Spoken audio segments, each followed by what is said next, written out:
नमस्कार और सभी बच्चों को नमस्कार। फिर से ढेर सारा आशीर्वाद प्यार। तो आप तैयारी करते रहें, लगातार जैसे पढ़ रहे हैं पढ़ते रहें। जिनने फॉर्म अभी भी नहीं भरा है फॉर्म भर दें, ठीक है। राष्ट्रीय आय एवं योग्यता छात्र परीक्षा 2024 के पेपर में गणित के कुछ प्रश्न आए थे, पर पिछला जो पेपर 2024 का है हमारे पास, ठीक है, उसमें कुछ प्रश्न आए थे जिसमें कि एक पहला प्रश्न है कि दिए गए चित्र में ओ, चित्र आपको दिख रहा है, ये ओ वृत्त का केंद्र है और पी क्यू आर 70 अंश है। तो आपको पूछ रहा है कि पी एस आर कितना होगा। देखिए, तो इसके लिए एक नियम है, पहले वो जान लीजिए कि ये जो चतुर्भुज बना, अंदर देखिए चतुर्भुज बना है, चतुर्भुज के यदि चारों शीर्ष, चतुर्भुज के यदि चारों शीर्ष वृत्त पर स्थित होते हैं तो इसको हम लोग बोलते हैं चक्रीय चतुर्भुज। ये जो चतुर्भुज है आपका, इसका नाम देखिए लिखा हुआ है पी क्यू आर एस। जो पी क्यू आर चतुर्भुज बना है इसको क्या बोलते हैं? चक्रीय चतुर्भुज। क्या बोलते हैं? ये चक्रीय चतुर्भुज, ठीक है। मतलब जो वृत्त जिनके जो सिरे हैं, जिनके शीर्ष हम कहां पर हों, वृत्त पर स्थित हो, क्या कहलाएंगे? चक्रीय चतुर्भुज। और इनका इनकी प्रॉपर्टी होती है, गुण होता है कि सम्मुख कोणों का योगफल 180 अंश होता है। कितना होता है? मतलब अगर ये x है, ये y है, तो x प्लस y कितना हो जाएगा? 180 अंश। या फिर ये w है और ये z है, w प्लस z भी कितना हो जाएगा? 180 अंश होगा, ठीक। अच्छा आप बताओ, दो कितना आसान हो गया। अगर ये कोण 70 अंश का है, आपसे कह रहा कोण पी क्यू आर 70 अंश हो गया, ठीक। अब कह रहा पी एस आर का मान निकालो। तो ये पहले देखो चक्रीय है कि नहीं, इस लाइन को मत देखो, इसका कोई मतलब नहीं है यहाँ।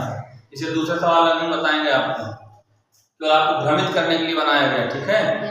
पी एस आर ये कोण निकालना है, तो आप पता है अगर ये एक्स मान ले हम, तो 70 सम्मुख कोण है सामने के, तो 70 प्लस एक्स बराबर क्या हो जाएगा? 180। एक्स निकालना है, 70 उधर भेजोगे या 70 जुड़ा है उधर जाके क्या हो जाएगा? घट जाएगा। घटेगा तो एक्स बराबर कितना हो जाएगा? 180 माइनस 70 और आंसर हमारा कितना आ जाएगा? 110।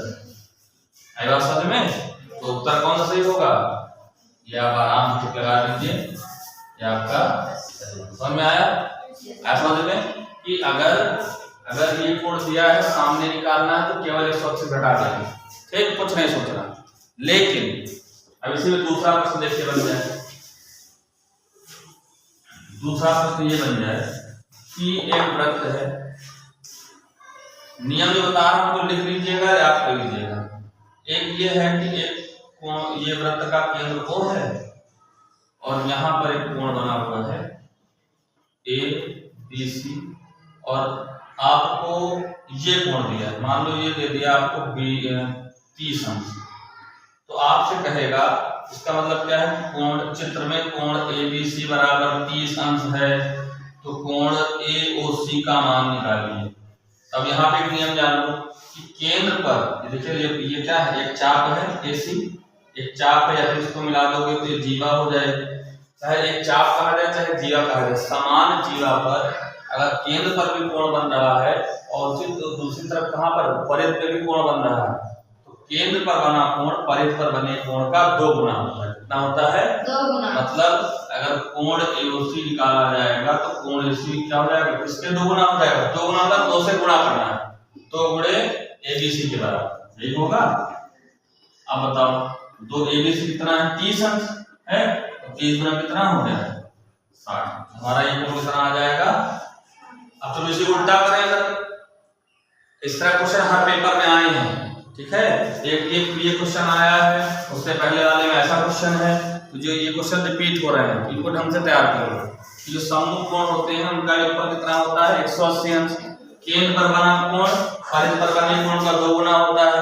अच्छा मान लो ये 60 दिया होता है, ये निकालना होता तो क्या करते? आधा करते ना, मतलब परिध पर बना कोण केंद्र बने कोण का आधा हो जाएगा। अब एक चीज और जान लो, तो वृत्त का तुम्हारा काम काफी घर पे खत्म हो जाएगा। यहां मान लो ये बिंदु है और कोई रेखा इसको ऐसे इस पर छूती हुई जा रही है, काट नहीं, रेखा भी छू के जा रही है, ठीक। जिसको बोलते हैं स्पर्श रेखा। क्या कहते हैं? और स्पर्श रेखा और ये त्रिज्या है, इनके बीच का कोण हमेशा कितना होता है? 90 अंश। कितना होता है? 90 अंश। ठीक, ये हो गया। एक कोण का नियम और है, वो भी जान लीजिए कि अर्धवृत्त पर बना कोण, अर्ध मतलब जैसे व्यास हो गया, वृत्त का क्या हो गया? व्यास। तो इस पर जितने भी कोण बनेंगे, चाहे इधर बने, चाहे इधर बने, चाहे इधर, ये सब 90 अंश के कितने होंगे? अर्धवृत्त समझ गया ना? व्यास को चाहे यहाँ बनाओ चाहे यहाँ बनाओ, इन सब का मान 90 अंश ही होगा। ठीक, पहली प्रॉपर्टी आपको ये मिली, ये वाली सवाल लगा है ना? दूसरा ये मिल गया, तीसरा क्या मिला? ये मिला, चौथा क्या मिला? अर्धवृत्त पर बने कोण कितने होते हैं? समकोण होते हैं। कितने होते हैं? समकोण का होता है। एक और जान लो इस समय, पांचवा गुण क्या है? वृत्त के सवाल लगा दीजिएगा आपको, ठीक है? एक ये होता है कि जैसे व्यास वाला था, कोई एक जीवा बनी, ये जीवा है, क्या है ये? कोई एक जीवा है, तो जीवा की एक तरफ उसी जीवा पर बनने वाले सारे कोण बराबर होते हैं। क्या होते हैं? मतलब ये जगह x है तो ये भी x होगा और ये भी क्या हो जाएगा? x।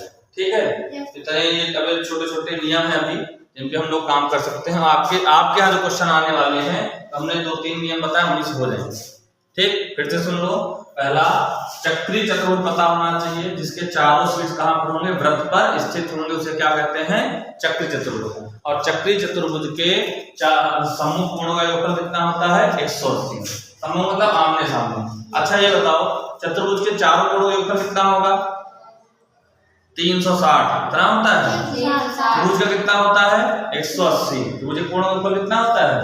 180। और चतुर्भुज कितना होता है? 360। कितना होता है? इससे भी सवाल आते हैं।